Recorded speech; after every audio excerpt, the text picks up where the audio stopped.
Nous vivons dans un monde où le temps est vu comme une ressource précieuse qu'il faut optimiser à tout prix.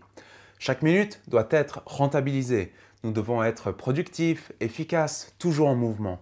Les livres de développement personnel nous apprennent à gérer notre temps, comme une richesse limitée que nous devons exploiter intelligemment. Mais cette obsession du temps comme une ressource à maximiser nous rend anxieux et fatigués. Nous avons l'impression que nous courons après quelque chose qui nous échappe constamment. Mais est-ce vraiment la bonne manière de voir le temps? Le christianisme propose une vision complètement différente du temps. Le temps n'est pas un ennemi à dompter, ni une matière première à exploiter. Le temps est une histoire dirigée par Dieu.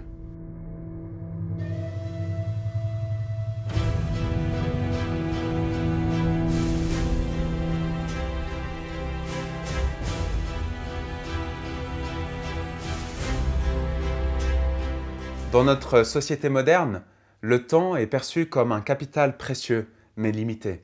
Les entreprises nous disent que le temps c'est de l'argent, les coachs en productivité nous enseignent comment gagner du temps, les médias nous poussent à optimiser chaque instant pour être plus performants.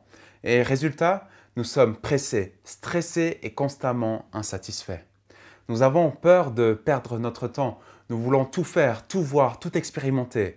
Mais nous avons l'impression que le temps nous échappe. Pourquoi cette vision du temps est-elle problématique? Bon, déjà, premièrement, elle nous met sous une pression constante. Oh, si je ne suis pas productif, c'est que je perds mon temps. Elle nous fait vivre dans l'anxiété. Je ne réussirai jamais à tout faire. Elle nous empêche de savourer l'instant présent, car nous pensons toujours à la prochaine tâche, au prochain objectif. Mais Dieu nous a-t-il créés pour vivre ainsi? Le monde propose deux grandes visions du temps. Une conception cyclique, où l'histoire tourne en rond, répétant sans cesse les mêmes événements sans véritable progression. Une conception linéaire et absurde, où le temps avance inexorablement mais sans finalité ni signification. Ces deux visions influencent profondément notre manière de vivre. Elles nous enferment soit dans la résignation, soit dans l'angoisse existentielle. Et voyons en quoi elles échouent à donner un sens au temps et pourquoi la vision chrétienne est radicalement différente. Dans de nombreuses cultures et religions anciennes, le temps est perçu comme une boucle éternelle. Les saisons reviennent indéfiniment, les civilisations naissent et meurent sans fin. La vie humaine est soumise à des cycles immuables. Dans l'Antiquité, la plupart des civilisations voyaient le temps comme une roue qui tourne. Les Grecs et les Romains croyaient en une éternelle répétition de l'histoire. Ils pensaient que les âges d'or et de décadence se succédaient sans espoir d'amélioration durable. Les religions orientales comme l'hindouisme et le bouddhisme enseignent que les âmes se réincarnent sans cesse, enfermées dans un cycle de mort et de renaissance appelé samsara. Le but ultime est de s'échapper du temps en atteignant le nirvana. Les anciennes religions nordiques et africaines voyaient également le temps comme une répétition de guerres, de désastres et de renaissances, sans progression vers un avenir meilleur. Dans cette vision, l'histoire ne mène nulle part. Le bien et le mal, la souffrance et la joie sont éternelles, se répétant sans cesse dans une danse sans fin. Si le temps est cyclique, alors rien ne peut vraiment changer. Les erreurs du passé seront toujours répétées, les injustices reviendront encore et encore. Les efforts pour améliorer le monde sont vains, car tout recommencera toujours. C'est une vision profondément pessimiste, qui ne donne aucun espoir de transformation véritable. Je vais prendre un exemple concret.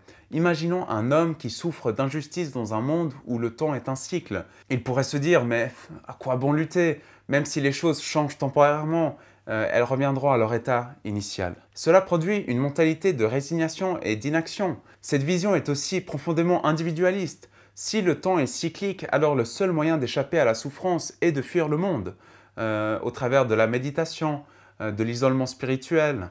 Mais la Bible nous enseigne que l'histoire ne tourne pas en rond. Par exemple, nous pouvons lire dans le livre de l'Apocalypse, chapitre 21, verset 5, « Voici, je fais toutes choses nouvelles ». Certaines philosophies modernes ont essayé de réconcilier cette vision cyclique avec une idée de progrès. Par exemple, la théorie des cycles historiques dit que l'humanité progresse par mouvement de balancier, alternant entre crise et renaissance. Mais cette vision n'explique pas pourquoi l'histoire avance vers quelque chose de nouveau. Si tout tourne rond, alors tous nos efforts sont-ils voués à l'échec? L'histoire biblique ne montre pas un cycle, mais une ascension progressive. L'Ancien Testament préparait la venue de Jésus. La croix a marqué une transformation radicale. Nous avançons vers la restauration finale du monde. Dans le livre de Romains, chapitre 5, verset 14, nous pouvons lire « Par une transgression semblable à celle d'Adam, qui est l'image de celui qui devait venir. » Le temps n'est pas une roue sans fin, il est une histoire qui se construit vers un but glorieux. À l'opposé de cette vision cyclique, la modernité a développé une conception linéaire du temps, mais sans but final. Dans la pensée scientifique et athée moderne, le temps est une ligne droite qui va de rien à rien. L'univers a commencé par hasard, avec le Big Bang. Les espèces évoluent sans but précis, avec l'évolution darwinienne. La vie humaine est un accident cosmique. Un jour, tout disparaîtra dans le néant. Dans cette vision, le temps n'a pas de direction, pas d'objectif, pas de finalité. Cela conduit à deux attitudes extrêmes. Le nihilisme, puisque rien n'a de sens, autant ne rien faire. L'hyperproductivité, puisque ma vie est courte, je dois en profiter au maximum. Mais le problème avec tout ça, c'est que ces deux mentalités sont profondément destructrices. Si le temps n'a pas de but, alors la mort est la seule certitude. Tout ce que nous construisons disparaîtra. Les souvenirs de notre existence seront effacés. L'humanité elle-même sera un jour anéantie. Si cette vision est vraie, alors quelle est la valeur de nos actions? Pourquoi chercher à être juste si au final tout sera oublié? Pourquoi se sacrifier pour les autres si un jour toute humanité cessera d'exister? C'est la pensée que Nietzsche, Sartre et Camus ont explorée dans l'existentialisme, l'angoisse de vivre dans un monde sans but. Certains essayent de donner du sens au temps en disant que l'humanité progresse. Nous avançons vers un avenir meilleur grâce à la science et la technologie. Un jour, nous vivrons dans un monde parfait. Mais cette croyance ne tient pas face à l'histoire parce que le XXe siècle, pourtant le plus avancé technologiquement, a été le plus meurtrier de tous. Plus la science progresse, plus elle crée de nouvelles armes, de nouveaux outils d'exploitation. Si l'histoire ne suit qu'une ligne aveugle, alors pourquoi le mal persiste-t-il? Nous avons éradiqué des maladies, mais pas la souffrance. Nous avons créé des lois, mais pas la justice parfaite. Le problème n'est pas extérieur, lié à un manque de progrès, mais intérieur, car le cœur humain est corrompu. Jérémie 17, verset 9. « Le cœur est tortueux plus que tout, et il est incurable. » Le temps n'est pas un cycle sans fin, où tout se répète indéfiniment sans espoir d'amélioration. Le temps n'est pas une ligne absurde, où tout avance sans but et finit dans le néant. Le christianisme nous donne une vision du temps pleine d'espérance. Le temps a un commencement et une finalité. L'histoire avance vers un monde renouvelé. Nos actions ont un sens car elles s'inscrivent dans le plan divin. Apocalypse chapitre 21, verset 1. Puis je vis un nouveau ciel et une nouvelle terre, car le premier ciel et la première terre avaient disparu. Nous avons vu que le monde perçoit le temps soit comme un cycle sans fin, où tout se répète de manière identique, sans espoir de changement, soit comme une ligne absurde où le temps avance sans direction et sans but ultime. Ces visions sont fausses et destructrices. Elles mènent soit à la résignation, tout est écrit d'avance, rien ne changera, soit à l'angoisse et au désespoir. Ma vie passe et disparaît sans signification. Mais la Bible nous offre une toute autre vision du temps. Le temps est une histoire dirigée par Dieu. Le temps est rythmé par Dieu. Le temps est un chemin de transformation. Le temps est une spirale qui nous conduit vers l'éternité. Et voyons en détail comment ces vérités changent radicalement notre perception du temps. Contrairement aux visions païennes et matérialistes, le temps n'est ni une boucle éternelle, ni une ligne vide de sens. Le temps a un commencement, un développement et une finalité. La Bible commence avec une affirmation puissante. Genèse 1, verset 1. « Au commencement, Dieu créa les cieux et la terre. » Le temps n'est pas une force indépendante qui existe par elle-même. Il a été créé par Dieu. Il a un point de départ, la création. Il a un but final, la restauration du monde. Et il suit un plan précis. Chaque événement s'inscrit dans la volonté divine. Dieu ne subit pas le temps. C'est lui qui le contrôle et le dirige. Malachie chapitre 3 verset 6. « Je suis l'Éternel, je ne change pas. » Contrairement à la vision athée qui voit l'histoire comme une succession d'événements aléatoires, la Bible nous montre que l'histoire est une révélation progressive du plan de Dieu. Regardons les grandes étapes de l'histoire biblique, en commençant par la création, un monde parfait créé par Dieu. Ensuite, il y a la chute. Le péché entre dans le monde et corrompt l'ordre établi. Ensuite, il y a l'ancienne alliance. Dieu commence à préparer le salut de l'humanité à travers Israël. Puis il y a Jésus-Christ, le point central de l'histoire où Dieu intervient directement pour sauver le monde. Ensuite, il y a l'Église. Le message du salut se répand, préparant le retour du Christ. Puis le retour de Jésus et la restauration finale, un nouveau monde sans souffrance ni péché. Dans cette vision, le temps a un sens, il avance vers un but précis, la rédemption et la gloire de Dieu. Cela signifie que rien n'est laissé au hasard, même les souffrances et les épreuves ont une place dans le plan de Dieu. Nous pouvons lire cela en Romains chapitre 8, verset 28. Du reste, nous savons que tout contribue au bien de ceux qui aiment Dieu, de ceux qui sont appelés conformément à son plan. La croix a marqué une transformation radicale. Nous avançons vers la restauration finale du monde. Chaque moment de l'histoire annonce une étape encore plus glorieuse. Le tabernacle était une préfiguration du temple. Le temple était une préfiguration de Jésus. Jésus est venu établir le royaume de Dieu. Son retour marquera l'accomplissement final de ce royaume. Le temps est un chemin vers un accomplissement glorieux. Le monde moderne nous pousse à optimiser le temps, à toujours être plus productif, à exploiter chaque seconde. Mais la Bible nous apprend que le temps doit être rythmé, équilibré entre action et repos. Le premier grand principe biblique du temps, c'est le repos. Nous pouvons lire cela dans le chapitre 2 de la Genèse, au verset 2. Le 7e jour, Dieu mit un terme à son travail de création. Il se reposa de toute son activité le 7e jour. Dieu bénit le 7e jour et en fit un jour saint, parce que ce jour-là, il se reposa de toute son activité, de tout ce qu'il avait créé. Et pourquoi Dieu s'est-il reposé ? Ce n'était pas par fatigue, bien sûr, c'était pour établir un rythme sacré dans le temps. Le sabbat est un rappel que le temps appartient à Dieu. Exode chapitre 20, verset 8. « Souviens-toi de faire du jour du repos un jour saint. » Dans l'Ancien Testament, Dieu a institué des fêtes et des cycles de célébration. Par exemple, il y a la Pâque qui rappelle la délivrance d'Israël, ou bien Yom Kippour qui est un jour spécial de pardon et de purification. Ces fêtes structuraient le temps du peuple de Dieu. Elles rappelaient que chaque moment a un sens spirituel. Aujourd'hui encore, nous avons besoin de ces rythmes. Un temps pour le travail, un temps pour le repos, un temps pour la communion avec Dieu. Ecclésiaste chapitre 3 verset 1. Il y a un moment pour tout et un temps pour toute activité sous le ciel. Alors, comment devons-nous comprendre le temps selon la vision chrétienne ? La meilleure image biblique pour comprendre le temps est celle d'une spirale. C'est une progression où les événements semblent se répéter, mais à chaque fois, ils nous amènent à un niveau supérieur. Nous avançons vers un accomplissement final, vers quelque chose de plus glorieux. Prenons un exemple concret en regardant comment Dieu agit dans l'histoire à travers les alliances qu'il fait avec l'humanité. Il commence avec Noé, après le déluge, promettant de ne plus jamais détruire la terre par l'eau. Ensuite, Abraham, il fait une alliance où il promet une descendance et une terre. Plus tard, il donne la loi à Moïse, établissant un peuple avec des règles précises. Puis vient David, où Dieu promet qu'un roi régnera éternellement sur son trône. Enfin, Jésus-Christ vient établir la nouvelle alliance, où la loi est accomplie et le salut est offert à toutes les nations. Ce modèle montre bien l'image de la spirale. À chaque nouvelle étape, il y a une rupture avec l'ancien, mais aussi une continuité. Dieu ne recommence pas de zéro. Il construit sur ce qu'il a déjà fait. Chaque alliance est plus glorieuse que la précédente et nous rapproche du dessein ultime de Dieu. Alors, comment vois-tu le temps ? Comme un cycle sans fin qui ne mène nulle part ?